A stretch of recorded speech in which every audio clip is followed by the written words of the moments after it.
è una cosa che gli inglesi al birdwatching lanciano.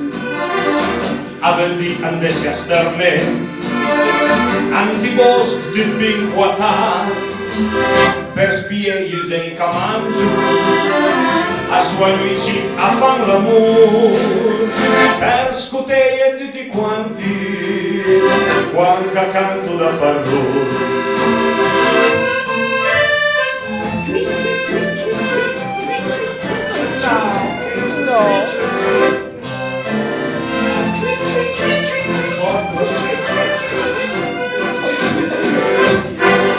Che di fali Nicola in fai un birdwatching personale al mese l'hai studiato e era proprio rangiamale lo più vecchio ti spiegò senza niente reazione avanti di che da par mia alla pavuzzo di sfazione tenia la testa bassa, la disgrazia e i vantaggi, a guardarlo dritto al piede, avrei troppo coraggio.